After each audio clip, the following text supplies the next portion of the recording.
నమస్తే, welcome to #you. నేను మీ రాజేష్. ఆంధ్రప్రదేశ్లో వైఎస్ఆర్సీపీ, టీడీపీ రెండు రాజకీయ పార్టీల మధ్య రోజుకో కొత్త మలుపు తిరుగుతోంది. రాజకీయంగా విమర్శలు ప్రతి విమర్శలతో కాకరేగుతుంది. కాకపోతే ఎప్పుడైతే కల్తీ లిక్కర్ వ్యవహారం తెర మీదకి వచ్చింది ఆంధ్రప్రదేశ్లో, అప్పుడు జోగి రమేష్ గుట్టు రట్టయింది. ఈ క్రమంలో జోగి రమేష్ కొంత బహిరంగంగా విచ్చలవిడిగా రోజుకో కామెంట్, పూటకో కామెంట్ చేస్తే కొంత ఇరకాటంలో పడుతున్నటువంటి పరిస్థితి కనిపిస్తుంది. సో ఇటువంటి సందర్భాల్లో జోగి రమేష్ అరెస్ట్ అయ్యే అవకాశాలు కూడా ఉన్నాయనే ప్రచారం ప్రస్తుతం ఆంధ్రప్రదేశ్ రాజకీయాల్లో ఊపందుకున్నటువంటి నేపథ్యంలో మరి జోగి రమేష్ వ్యవహారంలో ఏం జరుగుతుంది, నిజంగానే అరెస్ట్ అయ్యే ఛాన్స్ ఎంతవరకు ఉంటుంది మాట్లాడదాం. మనతో పాటు రాజకీయ నిపుణులు, విశ్లేషకులు కొత్త రవీంద్రబాబు గారు మనతో పాటు జాయిన్ అవుతున్నారు. డిస్కస్ చేద్దాం. సార్ నమస్తే. నమస్తే సార్. జోగి రమేష్ అరెస్ట్ ఎప్పుడు? ఇది ప్రధానంగా ఆంధ్రప్రదేశ్ లో వస్తున్నటువంటి చర్చ. ఏం చెప్తారు? ఎప్పుడు అంటే కేసు పూర్వాపరాలు పరిశీలించి మనం దాన్ని వివరించే ప్రయత్నం చేద్దాం. ఇప్పుడు ములకల చెరువు ప్రాంతంలో కల్తీ మద్యం కుటీర పరిశ్రమలాగా అక్కడ ఎస్టాబ్లిష్ అయితే అది ఐడెంటిఫై చేసి పట్టుకొని అందులో ఉన్న ఎవరైతే ఇన్వాల్వ్ అయ్యారో వాళ్ళని అరెస్ట్ చేసి, అందులో ఇన్వాల్వ్ అయిన వాళ్ళు తెలుగుదేశం పార్టీకి సంబంధించిన వాళ్ళు ఉంటే విచారణ లేకుండా నిర్దాక్షిణంగా వాళ్ళని సస్పెండ్ చేసేశారు కూటమి ప్రభుత్వం. ఆ తర్వాత అక్యూజ్డ్ 1, A1, A2 వాళ్ళని విచారణ చేస్తే వాళ్ళు లిఖిత పూర్వక వాన్మూలంలో ఏమిచ్చారు అంటే, ఇది జోగి రమేష్ చెప్తే మేము చేశాం, మాకు వెనకుండే ఆయన చేపించాడు మా చేత, ఇది ఇప్పుడు చేసింది కాదు. వైఎస్ఆర్ కాంగ్రెస్ పార్టీ అధికారంలో ఉన్నప్పటి నుంచి ఇటువంటి కుటీర పరిశ్రమ కల్తీ మద్యాలు జోగి రమేష్ నేతృత్వంలో మేము 2023 నుంచి చేస్తూనే ఉన్నాము. అందులో భాగమే ఇది ఒక్కటే కాదు. ఇబ్రహీంపట్నం అంటే విజయవాడ అవుట్స్కట్స్లో ఉన్నటువంటి ఇబ్రహీంపట్నంలో ఇందులో అక్యూజ్డ్గా ఉన్నటువంటి A1 జనార్దన్ రావుకి ANR బార్ అండ్ రెస్టారెంట్లో సందర్భంలో కూడా కల్తీ మద్యం అమ్మేశాము. వీటన్నిటికీ వెనక ఉంది మాకు బిగ్ బాస్ జోగి రమేష్ అని లిఖిత పూర్వక వాన్మూలం ఇచ్చాడు. నెంబర్ 1.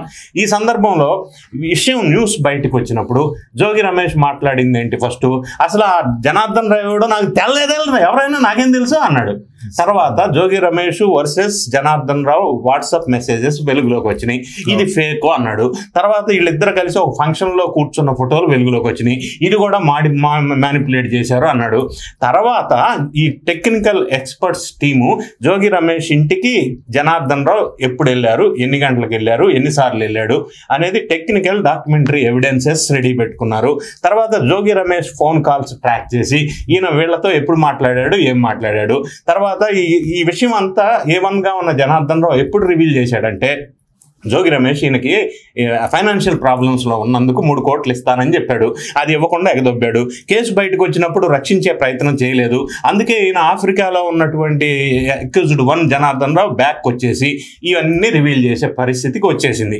రివీల్ చేసిన తర్వాత జోగి రమేష్ ఎప్పుడైతే ఇవన్నీ రివీల్ అవుతున్నాయో, విచారణ చేస్తున్నారో, టెక్నికల్ ఎవిడెన్సెస్ కూడా పెట్టుకున్నారో, మరి నోటీస్ ఇచ్చి పిలిచి విచారణ చేస్తే అరెస్ట్ చేస్తారనే భయాందోళనతో, ఫ్రస్ట్రేషన్తో ఉండి రోజుకు ఒక మాట ఇష్టం వచ్చినట్టు మాట్లాడుతున్నాడు. ఎప్పుడైతే తెలియదు అన్నాడో తర్వాత ఇంకొకసారి ఏమన్నాడు, మేమంతా ఒకే వీధిలో ఉంటాం, మా తాతల దగ్గర నుంచి మేమంతా ఫ్రెండ్సే తెలుసు అన్నాడు ఒక మాట. తర్వాత ఏమన్నాడు, అసలు ఇందులో నాకు సంబంధమే లేదన్నాడు. సంబంధమే లేకపోతే ఇబ్రహీంపట్నం దగ్గర సంఘటన జరిగినప్పుడు ఫస్ట్ ఈయన మీడియాని తీసుకెళ్ళి, సాక్షి మీడియాని అందరికంటే ముందు దగ్గర ఉండి ఇన్స్టెంట్గా సంఘటన బయటికి రాగానే అక్కడ చిత్రీకరణ చేశారు. అంటే ప్రీ ప్లాన్డ్ వ్యవహారం అనేది మనకు వెలుగులోకి వచ్చింది. ఇంకొక అంశం మనం చూసినట్టయితే, జోగి రమేష్ ఈయనకి ఆఫర్ ఇస్తానన్నది ఇవ్వకపోగా ఆఫ్రికా కంట్రీలో కూడా బిజినెస్ వ్యాపార సామ్రాజ్యం అని చెప్పి కొంత ఆశ చూపాడు. వీటంతటి చెడిన తర్వాత ఈ విషయాలన్నీ బయటకు వచ్చినాయి.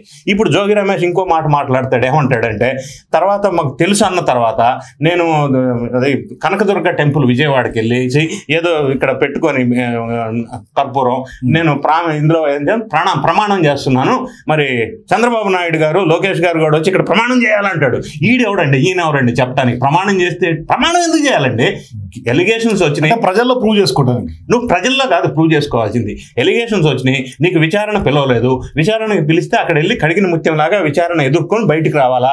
అది కదా ప్రాసెస్. కోర్టు జ్యూరిడిక్షన్ లో ఉన్నటువంటి అంశం కదా. పూజ చేయటం కాదు, ప్రమాణం చేయటం కాదు. నెంబర్ 1. నెంబర్ 2, నేను lie detector ready, Chandrababu Naidu, Lokesh రెడీగా అంటాడు. లై డిటెక్టర్ చేయాలని నువ్వు కాదు కదా డిసైడ్ చేయాల్సింది. Who are you to decide? Lie detector వెళ్ళటం నీ ఇష్టం కాదు కదా. అది there is a procedure matter. అదే కదా నార్కోటిక్స్ అధికారులు, సిట్ అధికారులు, పోలీసులు, ఇప్పుడు నార్కోటిక్స్ టెస్ట్ చేయండి నాకు అంటాడు చంద్రబాబు నాయుడు. ఈయన ఎవరండి ఇవన్నీ చెప్తానికి? ఇవన్నీ ఎందుకు మాట్లాడుతున్నాడంటే ఒక కంపారిజన్ నేను తీసుకుంటా. ఇప్పుడు లిక్కర్ స్కామ్, భారీ లిక్కర్ స్కామ్ ఆంధ్రప్రదేశ్ లో జరిగినప్పుడు చెవిరెడ్డి భాస్కర్ రెడ్డి ఇన్వాల్వ్మెంట్ ఎప్పుడైతే న్యూస్ లోకి వచ్చిందో చెవిరెడ్డి భాస్కర్ రెడ్డి ఇదే విధంగా మాట్లాడాడు. నేను అసలు మధ్య అయ్యో రామ, నేను భక్తుడు, వెంకటేశ్వర స్వామి భక్తుడు, నేను మధ్యలో ఎందుకు ఇన్వాల్వ్ అవుతా? మా నాన్న చచ్చిపోయాడు మధ్యలో, నేను ఎందుకు ఇన్వాల్వ్ అవుతా అన్నాడు. ఇదే మాదిరి డ్రామాలు, డైలాగులు వేశాడు. ఆఖరికి చెవిరెడ్డి భాస్కర్ రెడ్డి కదా ఆయన కొడుకు కూడా ఇన్వాల్వ్ అయ్యారు. అది ఎవిడెన్సెస్ ఉన్నాయి, డాక్యుమెంట్స్ ఉంది, బెయిల్ కూడా దొరకల. సో అదే కంపారిజన్ తీసుకుంటే ఈ జోగి రమేష్ కూడా ఇటువంటి చెవిరెడ్డి భాస్కర్ రెడ్డి ఏ విధంగా ప్రవర్తించాడో, ఎట్లా అయితే కేసులో ఇన్వాల్వ్ అయ్యాడో అని ప్రూవ్ అయిందో, ఈ జోగి రమేష్ పరిస్థితి కూడా అట్లా ఇన్వాల్వ్ అవుతారు, అరెస్ట్ అవుతాడని ఒక భయంతో కూడిన ఆందోళన వల్ల ఇద్దరికి ట్రైనింగ్ ఒకరు ఇచ్చారు. ఆ ట్రైనింగ్ ఇన్స్టిట్యూట్ ఉంటుందిగా. ఈ రకమైన ఆందోళన చూసినట్టయితే మనకు అర్థమవుతుంది. ఇంకొక విషయం ఏంటంటే జోగి రమేష్ ఇట్లా ఓవర్ యాక్షన్ చేయటం అనేది జగన్ రెడ్డి గారికి కూడా నచ్చలేదు. ఆయన కూడా కోపగించుకున్నాడని ఒక వార్త వెలుగులోకి వచ్చింది. ఈయనంతటి ఈయన కేసును ఎక్కువ పెద్దది చేసుకుంటూ హైప్ చేసుకుంటున్నాడు, సపోర్ట్ చేయకుండా ఉండొచ్చు కదా అనేది జగన్ రెడ్డి గారికి. సైలెంట్ కూడా సేఫ్ జోన్ లో ఉంటాడు. ఈయనంతటి ఈయన తొందరగా ఇన్వైట్ చేసుకుంటున్నాడు, ఎందుకు ఈయన రెచ్చగొడుతున్నాడు అనేది జగన్ రెడ్డి గారు కూడా ఈయన్ని సీరియస్ అయ్యాడని ఒక వార్త వెలుగులోకి వచ్చింది. ఏదేమైనా జోగి రమేష్ అనవసరమైన విషయాలు ప్రస్తావన చేస్తూ, అంటే అసంబద్ధమైన విషయాలను ప్రస్తావన చేస్తూ, ఆయన రావాలా, నేను రావాలా, ప్రమాణం చేయాలి, ఇవన్నీ అవసరం లేదు, విచారణకి వాళ్ళు పిలవాలా, పిలిస్తే వెళ్ళి విచారణ ఎదుర్కోవాలా, అంటే కడిగిన ముత్యంలాగా బయటికి రావాలా, అప్పుడు నిరూపించుకోవాలా నిర్దోషత్వాన్ని.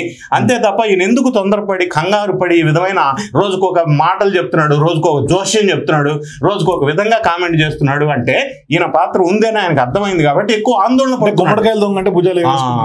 ఆ సామెత ప్రకారం ఈయన ఆందోళన పడుతున్నాడు అనేది మనకి స్పష్టంగా అర్థమవుతా ఉంది. Thank you sir. సో మొత్తం మీద నిజంగానే ఇప్పుడు జోగి రమేష్ భుజాలు తడుముకుంటున్నాడా? మీ అభిప్రాయాల కింద కామెంట్స్ తెలియజేయండి.